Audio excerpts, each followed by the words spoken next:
Hi, I'm Jim Stroud, and this is my podcast.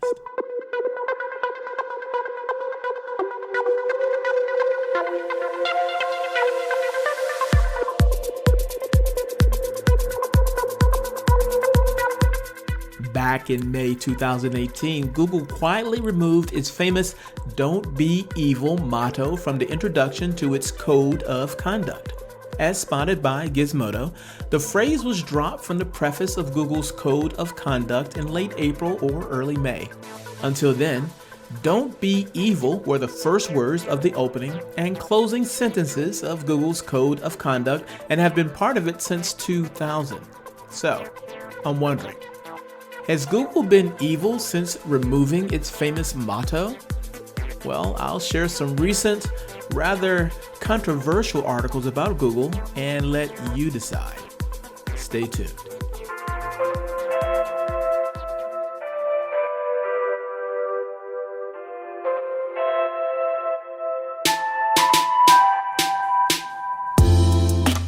Advanced security, internet freedom, complete privacy. That's what you get with NordVPN. Imagine NordVPN as a hack-proof encrypted tunnel for online traffic to flow. Nobody can see through the tunnel and get their hands on your internet data. NordVPN gives you peace of mind each time you use public Wi-Fi, access personal and work accounts on the road, or want to keep your browsing history to yourself. Try it out today. Matter of fact, you have nothing to lose with their 30-day money-back guarantee. Simply go to jimstroud.com/secure. That's JIMSTROUD/secure, SECURE. In fact, as a special offer to my listeners, go over to jimstroud.com/secure and get your copy of NordVPN for 75% off. Now, this is only for a limited time, so act fast. One more time because I'm trying to look out for you. jimstroud.com/SECURE. That's jimstroud.com/secure. Do it now. You'll be glad you did. Do you like junk food? Of course you do. Who doesn't? So it's likely you have some junk food in your cabinet or refrigerator. Now, what if one of your friends was a personal trainer and a health food nut, and they spot the junk food in your house and immediately began tossing it into the trash? When you ask them, "Hey, what are you doing?" their response is, "Trust me, it's for your own good." Most likely you would be offended because you rightly believe that you have the freedom to make your own decisions and that choice was taken away from you by your friend. Well, that's kind of what Google is doing when it comes to their Google Drive system. If you store a video on your Google Drive that Google does not approve of, Google will remove it. Yes, I said what you just heard. Listen to these quotes from the website Reclaim the Net.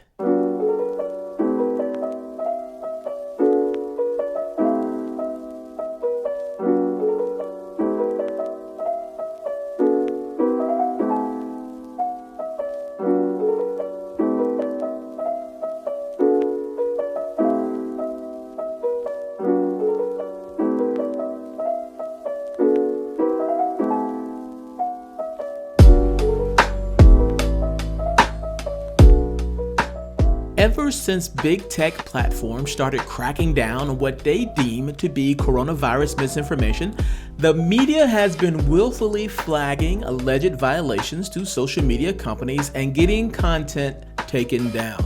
And now, the file storage and sharing service Google Drive has started to take down users' files in response to media complaints about them containing coronavirus misinformation.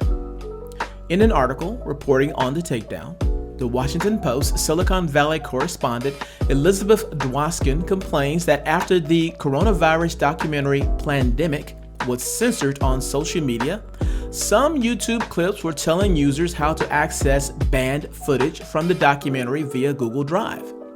She then notes that after the Washington Post contacted Google, Google Drive took down a file featuring the trailer for the Plandemic documentary. The Plandemic trailer isn't the only file that has been censored on Google Drive in recent months. after SpaceX and Tesla founder and CEO Elon Musk linked to what Dwoskin describes as a questionable study about the efficacy of the drug hydrochloroquine in March, Google blocked access to the document. For many Google Drive users, the service is their only file storage solution, and they use it to save copies of videos and posts that have been deleted or censored on other platforms. If this precedent continues, it could mean these users have their only copy of content that has been scrubbed from social media platforms taken down because they shared a link to those files with other people. The takedown of the pandemic file is reflective of the increasingly aggressive moderation standards big tech companies are employing when it comes to what users are allowed to say about the coronavirus. Okay, another scenario. Imagine that you are in love, or something similar, and you take some rather provocative photos and videos intended to be seen only by you and that one special person. Well, things happen, you break up, and now your racy photos and videos are online and easily found with a Google search of your name. Feeling extremely embarrassed, you contact Google and explain things. You tell them that it not only embarrasses you, but endangers your livelihood. You even get a lawyer involved. Google's response? Too bad, so sad. We will not remove a thing. Listen to these quotes from the New York Post.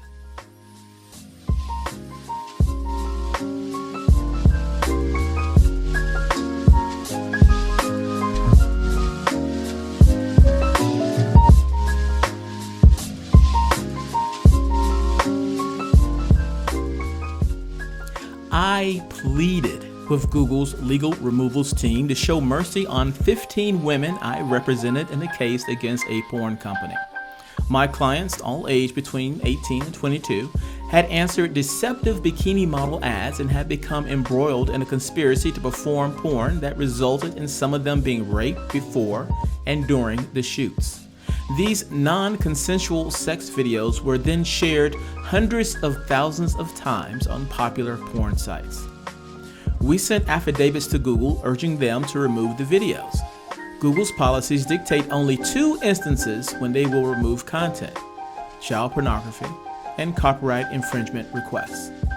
The current policy says Google may remove nude or sexually explicit images that were shared without consent, but the company maintains sole discretion about when to remove non-consensual pornography.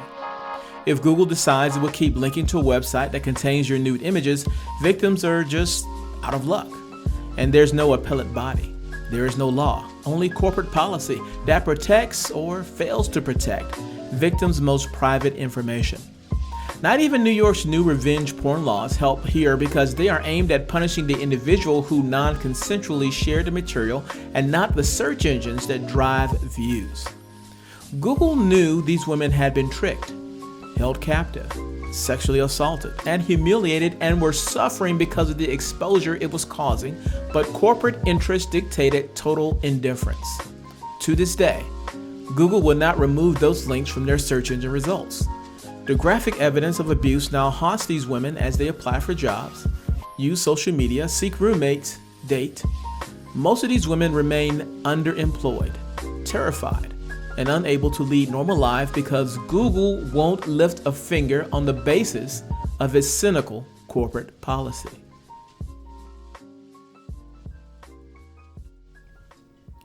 Google is the #1 search engine in the world.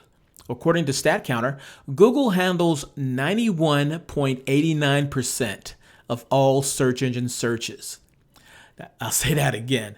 Google handles 91.89% of all search engine searches. The second most popular search engine is Bing, with 2.79% search engine market share. This gives Google an unprecedented amount of control over how we think. For example, if you have no knowledge about peanut butter sandwiches and you search Google for information, then chances are your views on peanut butter sandwiches will be formed by what you find on Google. Now, imagine that instead of peanut butter sandwiches, you are curious about a political candidate. In an undercover video from the media company Project Veritas, a Google insider exposed the bias that Google has against President Trump. In no uncertain terms, they were very much against him politically and are determined to do all they can to prevent his reelection. Now, no matter where you are on the political spectrum, this should concern you. In effect, Google is taking delight in steering your thoughts so you think the way they want you to think, rather than you having a freedom of choice to make your own opinion. Listen to this clip from Project Veritas that exposes Jen Janai, head of responsible innovation at Google, and others.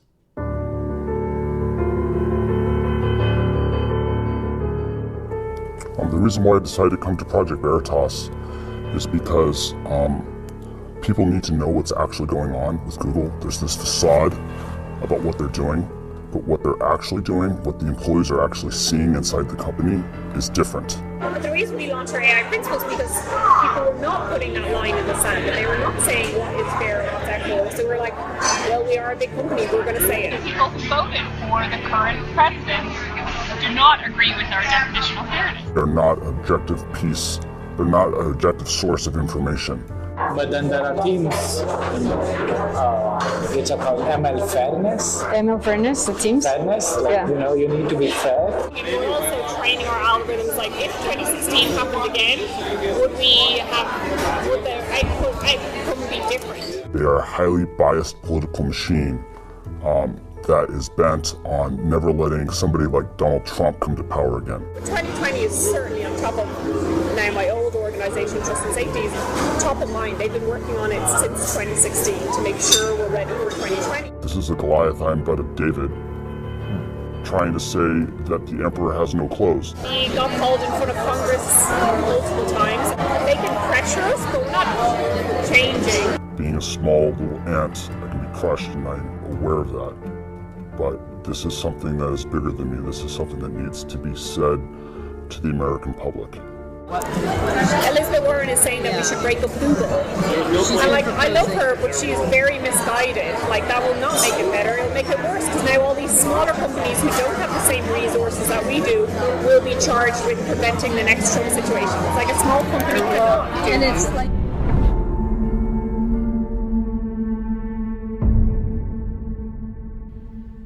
The clip you just heard and other information related to it was suppressed by the mainstream media, which is why you might not have heard a lot about that or anything about that prior to this podcast. However, it did reach the attention of some people in Washington. Listen to this exchange between Senator Ted Cruz and Google User Experience Director Maggie Stanfield during a Senate hearing on June 25th, 2019. Are you familiar with a report that was released yesterday from Veritas that included a whistleblower from within Google, that included videos from a senior executive at Google, and that included documents that are purportedly internal PowerPoint documents from Google?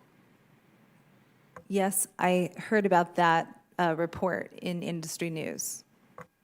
Have you seen the report? No, I have not. So you didn't review the report to prepare for this hearing? It's been a busy day, and I have a day job, which is digital well-being at Google. So I'm trying to make sure I keep the trains Well, on the I'm sorry tracks. this hearing is impinging on your day job. It's a great opportunity. Thank you. So a different individual, a whistleblower identified simply as an insider at Google with knowledge of the algorithm, is quoted on the same report as saying, Google, quote, is bent on never letting somebody like Donald Trump come to power again. Do you think it's Google's job to make sure, quote, somebody like Donald Trump never comes to power again? No, sir, I don't think that is Google's job. And we build for everyone, including every single religious belief, every single demographic, every single region, and certainly every political affiliation. Well, I have to say that that certainly does not appear to be the case. So a final question. One of these documents that was leaked explains what Google is doing, and it has a series of steps. Training data are collected and classified, algorithms are programmed, media are filtered, ranked, aggregated, and guaranteed, and that ends with people, parentheses, like us, are programmed. Does Google view its job as programming people with search results? Thank you, Senator. I can't speak for the whole entire company, but I can tell you that we make sure that we put our users first in our design. Well, I think these questions raise very serious, these documents raise very serious questions about political bias at the company. Did you hear any remorse in that testimony from Google? I didn't either. If Google's indifference towards manipulating search results to guide your way of thinking does not bother you, nor its censorship of information that you keep in your private Google Drive, nor its lax attitude towards removing embarrassing data that threatens your way of life, then I have one more consideration that is sure to bother you indeed. I'll share that right after this. DuckDuckGo is a search engine just like Google, and its main focus is users' privacy. If you have ever used this search engine, you already know what it can do for you. Now, whether you are a new DuckDuckGo user who is trying to learn what all this site can do, or you are someone who has already been using the site for some time, learning some of the search tips for this famous search engine will not hurt. Go to www.jimstroud.com/free to download the free ebook, 12 DuckDuckGo search tips you should know to boost productivity. Again, go to www.jimstroud.com/free to download the free ebook, 12 DuckDuckGo search tips you should know to boost productivity.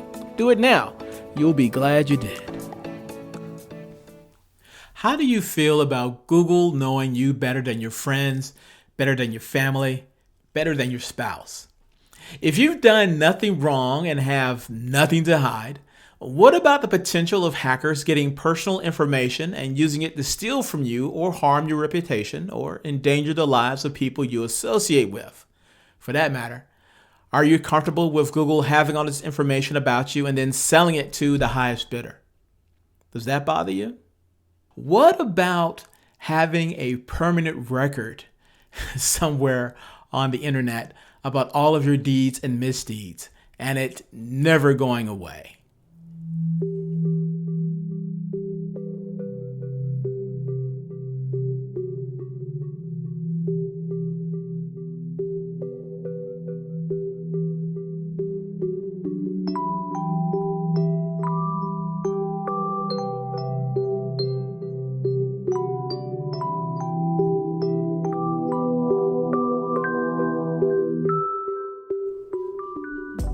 John Battelle is an entrepreneur, author, and journalist. Among his claims to fame is helping to launch Wired magazine, founding the annual Web 2.0 Summit, and writing the popular book The Search: How Google and its Rivals Rewrote the Rules of Business and Transformed Our Culture. He also writes the blog Search Blog, which reports on the search engine industry. One of his readers asked him a very interesting question back in 2006, and this is how it went. His reader asked, does Google keep logs of searches correlated with IP address or other personally identifiable information for users who have not logged in? John Battelle answered, I knew it kept parts of this data, but was not sure. So I pinged Google PR, which checked in it for me, thanks. The response was to quote Google's privacy FAQ. And here's a quote from Google's privacy FAQ. Like most websites, our servers automatically record the page requests made when users visit our sites. These server logs typically include your web request, internet protocol address, browser type, browser language, the date and time of your request, and one or more cookies that may uniquely identify your browser. In other words, yes, Google does record this data. But does it keep that data? I asked. The answer, yes, we do.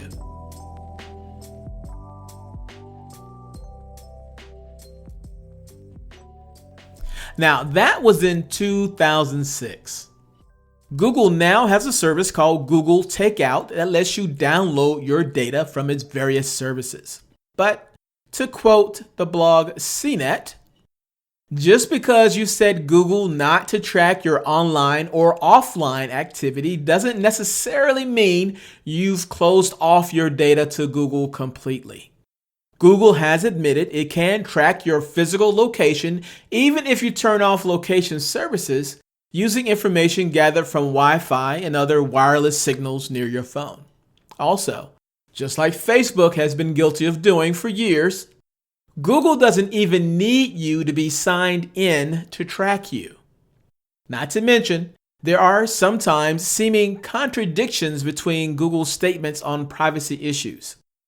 For example, Google recently admitted to scanning your Gmail messages to compile a list of your purchases in spite of publicly declaring in a 2018 press release, quote, "To be absolutely clear, no one at Google reads your Gmail, except in very specific cases where you ask us to and give consent, or where we need to for security purposes such as investigating a bug or abuse," end quote.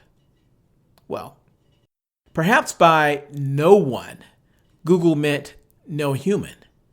But in an age of increasingly powerful AI, such a distinction is practically moot.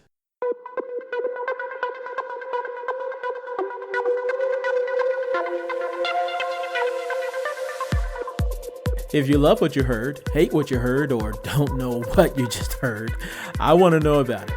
You can leave a comment concerning this podcast on my website at www.jimstroud.com. In addition to finding source material and related information for this podcast episode, you'll find other goodies that I hope will make you smile. And if you have not already, please subscribe to my website. Your continued support keeps this podcast train chugging down the track.